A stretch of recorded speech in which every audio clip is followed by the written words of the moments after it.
संत तुकोबारायांच्या पालखी सोहळ्यातला महत्त्वाचा टप्पा जसं आता आपल्या छोट्या वारकऱ्यांना सांगितलं तसं हा रोटी घाट. अत्यंत अवघड असा रोटी घाट वैष्णवांच्या या सोहळ्याने पार केला. कठीण असला तरी ज्ञानोबा तुकोबांच्या गजेरात अवघड वाटही अगदी सहज सोपी होऊन जाते. हाच अनुभव आज प्रत्येक वारकऱ्याने घेतला असला तरी त्याचाच आढावा घेतलाय आमचे प्रतिनिधी गोविंद शेळके यांनी. जगद्गुरू संत तुकाराम महाराजांचा पालखी सोहळा अवघड अशा रोटी घाटात सध्या पोहोचलाय.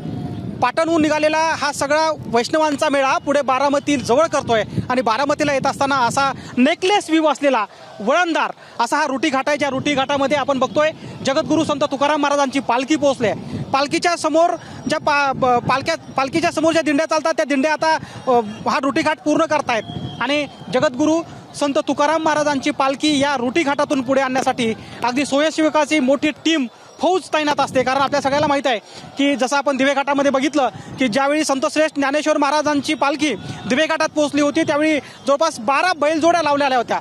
ज्या बैलजोड्या हा रथ वर ओढायचं काम करत होत्या, पालखी वर न्यायचं काम करत होत्या. आणि इथंही बघतोय आपण की या 3 बैलजोड्या इथं समोर तयार ठेवल्यात, 4थी बैलजोडी समोर आहे. आणि अशा प्रकारे जास्तीच्या बैलजोड्या ठेवल्या जातात कारण खूप वेळा हा रथ ओढायला त्रास होतो. आणि आपण बघतोय जगद्गुरू संत तुकाराम महाराजांचा पालखी सोहळा, जो पालखी सोहळा आता या रथाला घेऊन पुढे जातोय, पालखीला घेऊन पुढे जातोय. आणि याच पालखीमध्ये जगद्गुरू संत तुकाराम महाराजांच्या पादुका ठेवल्यात. ज्या पादुकाचं दर्शन दिवसभरात 4 विसावे असतात. त्या प्रत्येक विसाव्याच्या ठिकाणी पंचक्रोशीतील भक्तांसाठी दर्शनाची व्यवस्था केलेली असते. आणि याच ठिकाणी आपण बघतोय की अवघड असा घाट होता. आता या घाटाचं चौपदरीकरण झालं आहे आणि त्यामुळे आपण बघतोय की रस्ता विस्तीर्ण असा रस्ता या पालखी मार्गात मिळाला आहे. आणि असा हा अवघड रोटी घाट पार करून आता हा वैष्णवांचा मेळा बारामतीमध्ये येऊन विसावणार आहे. कॅमेरामन अक्षय खरमाळेसह गोविंद शेळके, ABP माझा, रोटी घाट. वारीत लाखो वारकरी जरी चालत असले तरी लक्ष वेधून घेते ती त्यांची शिस्त. हा सोहळा जितका भक्तीचा असतो तितकाच तो शिस्तीचा असतो.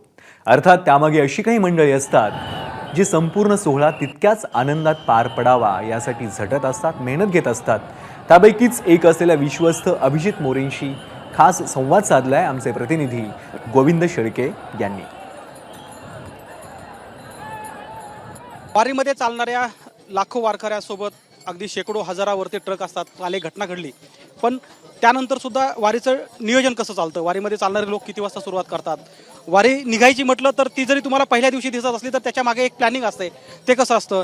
मी सध्या संत तुकाराम महाराजांच्या पालखी सोहळ्यात आहेत आणि पालखी सोहळ्याचे विश्वस्त अभिजित मोरे माझ्यासोबत आहेत. दादा, वारीमध्ये कशा प्रकारचं प्लॅनिंग केलेलं असतं? म्हणजे चालणाऱ्या लोकांसाठी काय सूचना असतात? वाहनं असतात विशेषतः, कारण वाहनाशिवाय वारी होत नाही. त्यांचं साहित्य आहे, जेवण बनवणारी मंडळी आहे.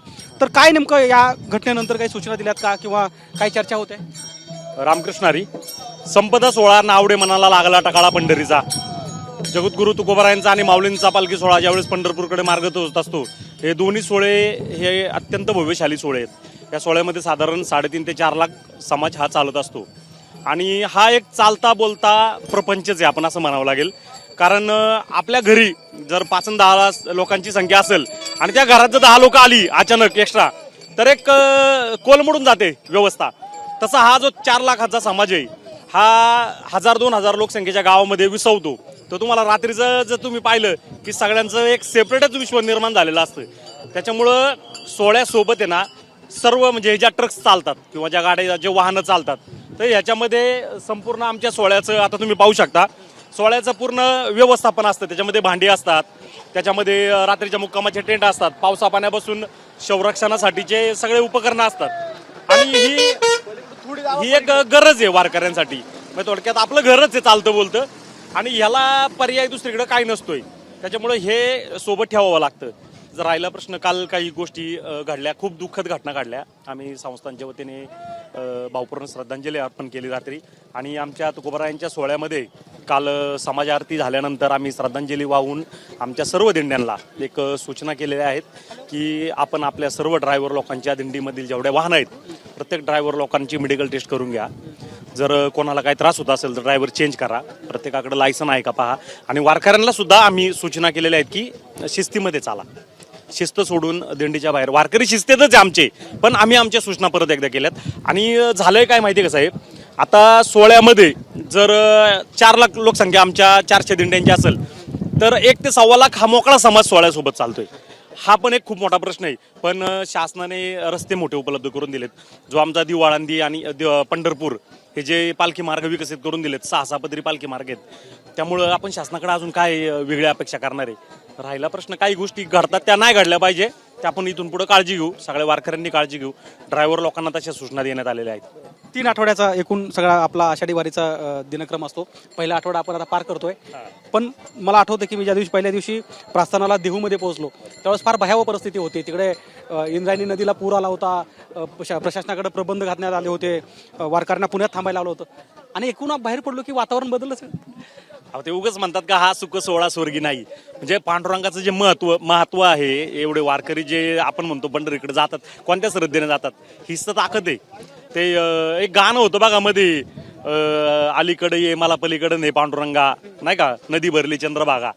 मग त्या दिवशी ज्यावेळेस माऊली देहूला पूर परिस्थिती झालती, पण देहूचे पूल हे नवीन कालानुरूप नवीन केलेले आहे, त्यामुळे ते पाण्याखाली नव्हते. गावात थोडंसं पाणी साचलं होतं तरी आम्ही आवाहन केलं की वारकऱ्यांनी रिस्क घेऊन देहूमध्ये येऊ नये, पुण्याच्या पुढे यावं. तर सोहळा तुम्ही पाहताय, पुण्याच्या पुढे काय विश्व निर्माण झाले. पण माऊलींकडं जे जुने पूल आहेत नदीचे ते पूर्ण पाण्याखाली होते, तिथली परिस्थिती भयावही होती.